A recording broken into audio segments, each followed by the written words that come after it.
So it's no secret to anyone that I am a huge Magic the Gathering fan on the podcast. I've been collecting Magic the Gathering since late 93, early 94, started with Revise back in the day when I was a kid. And we've seen in the past here on the podcast, anytime there was even the smallest amount of Magic the Gathering Transformer crossover, we've talked about it on the podcast. We talked about it with old promos, the awesome HasCon one with Grimlock that me and the crew, we all went to HasCon and picked that one up. Me and Jaws D have always talked about it. We've always been playing it for, decades. No joke, decades. And when the Brothers War set came out and had all those Magic the Gathering Transformer cards, I was super hyped about that. Picked up as many as I could that my wallet could afford me, because some of those foil shattered glass ones are ridiculously rare and expensive. But we got here today some guaranteed Transformers, some guaranteed characters. You can make sure that you get all the cards you want right here. So we have here the Magic the Gathering Secret Lairs. For people who aren't familiar, what these are is Wizards of the Coast and Hasbro have a very specific website where you could pre-order these bundle sets of specific cards. You don't have to crack packs and hope to get those specific characters in some kind of randomization. You get the ones that you order. And they have 3 different sets here, all Transformer related in both foil and non-foil. You get a choice of how you want to doll up your decks. And they look really good. Some of the art was done by Casey Collar. There's a few other big names within the Transformer art community that worked on these. So it is Transformers on top of Transformers. And I'm going to go through these because whoever did these, whoever designed the cards, the top-down kind of design, did a very good job at it. I like what I see here, especially with the art. That's probably a nod to Casey and all the others who worked on the art for these that did a fantastic job too. So let's go through these. We'll talk price. We'll talk what you're getting, how this could kind of work if you want to get into Magic the Gathering, and how this works with the flavor of the previous cards that we talked about, all the Brothers War stuff. So let's jump into that. So there's going to be 3 different sets. Pre-orders start today.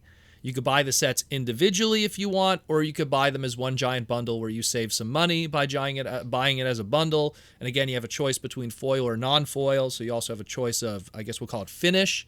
Pre-orders start today, and they'll end pretty much a month from now, January 6, 2023. So you have about a month to figure out what you want to do and how you want to do this. So we're going to go through the sets one at a time. I'll break it down. Make it interesting for non-Transformer fans and explain why these cards are awesome and why this new original art is awesome. So the first one we got here, Transformers Rollout or Rise Up Foil Edition.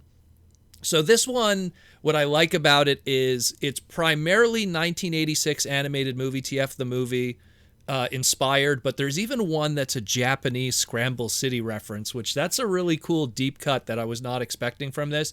They could have easily gone with just a full set of cards and it would just be, it's straight up 100% just 86 movie. And that'll be that. But no, there's even a little bit of Scramble City, which is a nice little touch there. So the first one we're going to be covering of all of these, and it's the one that, you know me, probably the most excited about. Casey Collar did the art on this one. I'm going to probably try to get multiples of this card just because it's got my boy on it, and it's the first time we're having a Rodimus related or Hot Rod related card in Magic the Gathering. We've had a whole bunch of Transformer cards up to this point, but none of them with my boy Roddy on it.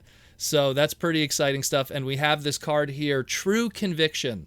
Now, all of these cards, just to kind of cover also, they're either based on previously existing Magic the Gathering cards in name, meaning there is a True Conviction card that has already existed in Magic the Gathering, and you could get that version if you don't want the Transformer one. And then some of them are just reskins, which I'll get into with some of the later sets here that we have. But we have True Conviction, has Rodimus Prime opening the Matrix of Leadership. We got Cup, and we got Cliff Jumper behind him. Obviously not 100% accurate to the 86 movie. He met up with those guys later on inside Unicron when he transformed and rolled out. The Cup is using what looks like his older kind of, I guess we'll call it the older generations design, but then the Cliff Jumper is using the Studio Series 86 design. I guess Casey wanted to kind of do a nice little mix of some of the past designs and toys that have existed within Transformers, so that's a nice A little touch there. The Rodimus is standard Rodimus. You could say that it's the Kingdom mold, but it really is Rodimus Prime. G1 design. Looks great. On the card itself, creatures you control have double strike and lifelink. I guess that's implying using the Matrix of Leadership, powering you up. And of course, the flavor text, now light our darkest hour. Doesn't need to really say more than that. Looks really cool. Dig it. It's an enchantment, stays on the field. It almost is like, I mean, obviously a Matrix card would be an artifact. This is an enchantment, so this is more of an effect of something. So probably the opening of the Matrix and that effect. Pretty cool stuff. Next one we got here, Dramatic Reversal. Again, Prime turning the tide, as we call it, when he showed up to Autobot City in the 86 movie to turn the tide. Nice little recreation of that shot from the 86 movie when Prime arrived and, Megatron must be stopped no matter the cost. That's literally the quote, the flavor text here, Megatron must be stopped no matter the cost. Right away taken straight from that. And it's untap all non-land permanents you control. So Optimus showing up now gives everyone the resources, because that's how it works in Magic. Now all your non-land permanents are untapped. Gives people all the resources to then fight back against Megatron and the Decepticons. I really like that a lot. Then we got Fabricate. This is obviously Megatron becoming now Galvatron. Obviously, they're using the older kind of Siege and or Earthrise style Megatron toy because they're not using the G1 design. We're having Tank Megatron here. But it is obviously indicating the 86 movie transformation or reformatting into Galvatron. This one is search your library for an artifact card, reveal it, then put it into your hand, and then shuffle. So this one's a little different in terms of flavor. It's I wouldn't say it's one for one how I would imagine it would be. This one is more you get an artifact card from your deck, and then you shuffle your hand pretty much, and you're showing it. Where what happens in the 86 movie here is the character's becoming a different character.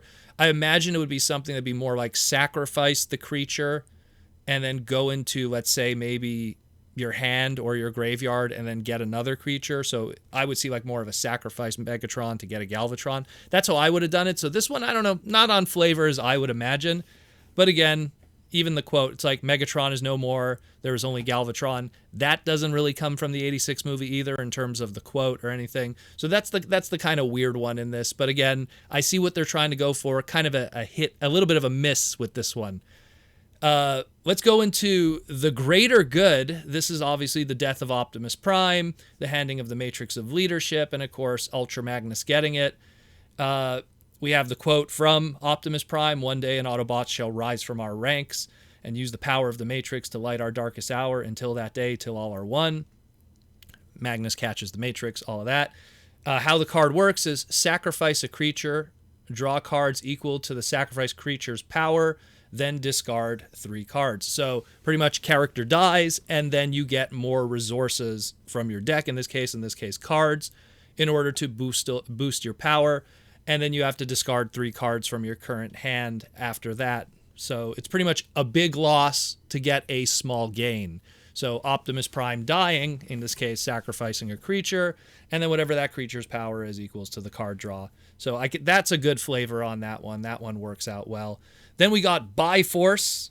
This is the iconic scene where we get the cassettes fighting against Blaster and his audio tower, and Soundwave releasing Rumble, Frenzy, Ravage, Ratbat to make some trouble. Looks really good, and this one works perfectly. Destroy X target artifacts, of course, sending those guys to destroy the audio tower. First we crack the shell, then we crack the nuts inside. That probably would have been the better quote to use for this card, because all it says here, Decepticon warfare, the art of total annihilation. Not a quote from the movie, not words from anything really, just kind of a description of what's going on. But that would have been good to put like Rumble's quote there. First we crack the shell, then we crack the nuts inside. I dig it though. Again, that one's, at least in terms of the effect on flavor, it works. And the last one here, which is not an 86 movie one, but actually a Scramble City Japanese OVA exclusive one.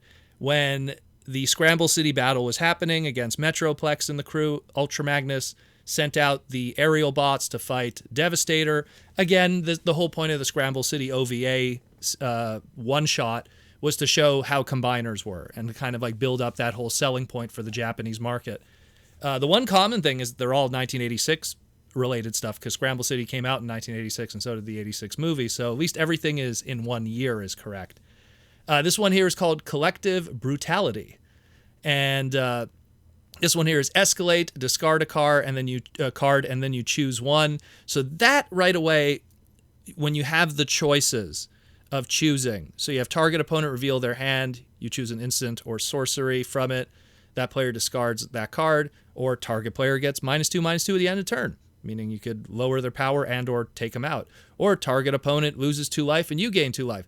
The choices, I think, are kind of indicating like, well, combiners all have different kinds of personalities and abilities, and maybe it's you choosing from one of those personality abilities. That's the way I interpret it, because it is the aerial bots attacking Devastator. So it could be that kind of way where you have Silverbolt and Fireflight and, I'm going off the top of my head, Skydive and Air Raid and the whole crew and stuff like that. It's something where I see them kind of like, you're choosing their different abilities to fight Devastator. That's kind of the way I see that one. So that's pretty cool. And that set, again, if you want to get it in regular, you could get it for $29.99. It comes in a nice little fancy box, and then it has the 6 cards in it. Or for $39.99, you get all 6 cards, but now in fancy foil in a nice fancy box. I dig it. I love it. Definitely going to be part of my collection. The next one we got here is the Transformers Optimus Prime versus Megatron one. To reiterate, the Optimus Prime and Megatron cards included in this set are different than the ones that were available in the Brothers War sets. They have different flavor, they're different titles, they do different things, so you're not getting the same card just with different art. These are completely different functional cards, and it's also different from that Celebration promo that came out many, many years ago that no one got except Hasbro employees, unfortunately. I would love to get that card. That was the Heroes of the Realm one. So these ones are brand new unique cards, and what's cool about it also, it debuts the Allspark as being a artifact in the Transformer cards also. So what you get is you get a Megatron card that is reversible, flip side for transformation. You get an Optimus, also reversible, and then you get an Allspark card that is also reversible, just as a close-up to full art of the Allspark on the podium. Looks really good. Looks really good. What I like too about this is, depending on how you put the art together, it makes a nice little mosaic, all 3 together, a nice combined piece of art. Depending on how you flip the Allspark in the middle, it then corresponds with the alt modes or the robot modes. The Megatron is different again from the original Brothers War one. The Brothers War one was called Megatron Tyrant and had a different casting cost and all kinds of things. This one is pretty much a colorless one. It's an artifact creature, so it doesn't have any kind of color relation. And it is a reskin of the Blightsteel Colossus, which is a completely different Magic the Gathering card. This is just a reskin of it that has the same kind of thing. Very costly at 12 to cast, and completely different again from the Brothers War version. Trample, Infect, Indestructible, meaning you could go over creatures when you attack. With the rollover, you have Infect, which sticks with damage with creatures. Indestructible, meaning you can't destroy them. If Megatron would be put into the graveyard from anywhere, reveal Megatron, shuffle him into the owner's hand instead, meaning you can't even keep him down. He dies, he's going to come back. These are powerhouse cards that come in this set. These are very powerful. And the Optimus Prime is the same thing. The Optimus Prime, again, not the same as the Brothers War version, which is Optimus Prime Hero. This is just Optimus Prime, and not the same like the promo card. This one is a reskin of the Dark Steel Colossus card. 11 cast, heavy to cast, and he is trample and indestructible. So same thing like Megatron, except he doesn't have the infect part. If Optimus Prime would be put into the graveyard anywhere, reveal it and put it back down. And again, like Optimus, he never dies. He's just temporarily off the toy shelves, and he'll be back. And then we got the Allspark, which is a big deal. Cool to have that there as a artifact card. Always imagine sooner or later that we would come to this. He, she, whatever you want to refer to the Allspark is a reskin of Doubling Cube, which is pretty cool. And Doubling Cube, for anyone that's familiar with that old card, but it'll be the Allspark here, is 3 tap double the amount of the type of unspent mana you have. So pretty much by using the Allspark, you get more resources. And depending on which side of the card you're facing the art on, you either get Optimus's trademark phrase, freedom is the right of all sentient beings, or Megatron's phrase, peace through tyranny. So again, powerful artifact card that, again, good flavor on it. And I love the combining art. I love that they did that. That's a nice little touch with it, with the flip side of it. And the same thing, like the past one, you could get it in foil or non-foil. So you could either get it for $29.99 for non-foil or $39.99 with foil. Pretty cool. And the last one we have here, and man, I wish they did this one in like you get tons of these, because I would love to build whole decks just of these lands. We have the Transformers One Shall Stand, One Shall Fall land pack. So you get all 5 iconic lands from Magic the Gathering: the plain, the island, the swamp, the mountain, and the forest, but with Cybertronian flavor to it. And there is so much going on with these that I'm going to break it down even more that you probably won't even be noticing. So the first one we got is the plain, which is your white mana. And you're on the surface of Cybertron. You got the 2 moons in the background. So this is clearly like pre-86 movie Cybertron. You got Optimus Prime, Huffer, and Sideswipe just driving along the Cybertronian surface. It looks beautiful. It's probably the nicest of the bunch, in my opinion. I think it looks gorgeous. In foil, it's probably going to be amazing. And what I love about this is it's also on flavor for if you're building decks around some of these other Transformer characters, because Optimus Prime is featured on this card, and Optimus Prime's cards always have white mana cost, or in the case of the other one here, colorless. So using the plain with Optimus Prime cards in your deck would work.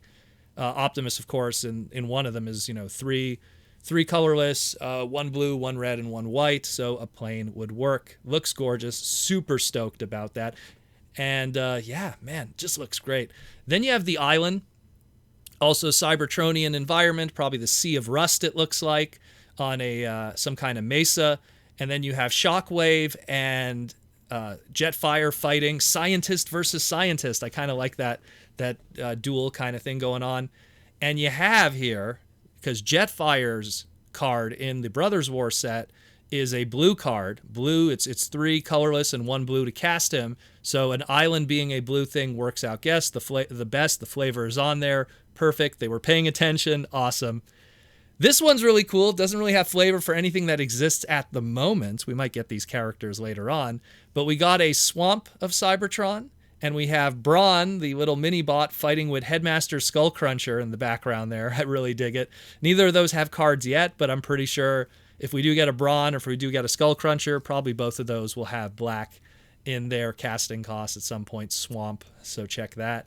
This one here, you gotta really look carefully because the art doesn't really show it unless you zoom in, but the mountain one has RC and Flame War fighting on top of some destroyed titans. Almost looks like Diaclone designs, if anything. Has a very similar flavor to it of all these destroyed characters. And again, stays on flavor because to cast RC, you need to have mountain or red mana. So you have, like, again, for RC is one colorless, 1 red, and 1 white. And in the case of Flame War, it's 1 colorless, 1 black, and 1 red. So you need to have these mountains to cast RC, and they have these mountains here that match that perfectly. Again, RC and Flame War, you can barely see them. I'm going to zoom in and show you guys, but they're there on the art. Pretty cool. And the last one we got here is the Forests of Cybertron.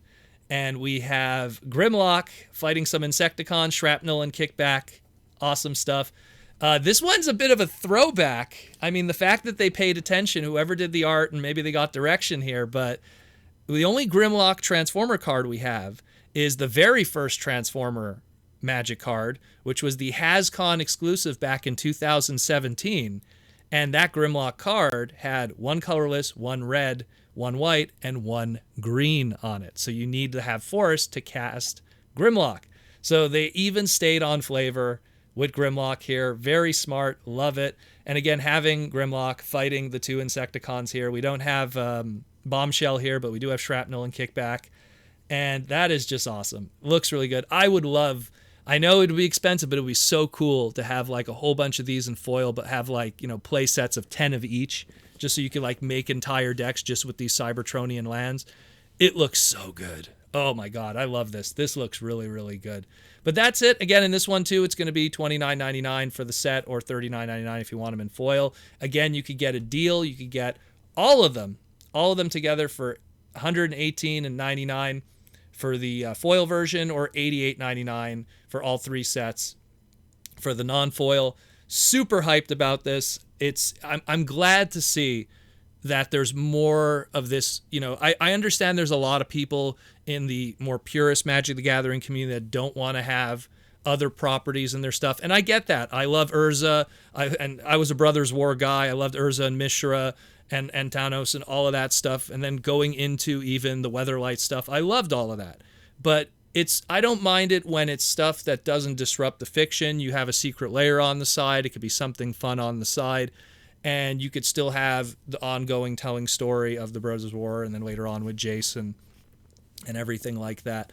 But to me, this is really fun as a Transformer fan for literally my entire life, and a Magic the Gathering fan for literally almost the entire run of Magic the Gathering since it first started in '93. This is super hype. I'm down for it. I'm going to be picking these up for sure. Literally, like the moment that I'm done talking to you guys, this is going straight into my my cart. But yeah, let me know what you think, guys. Pretty hyped.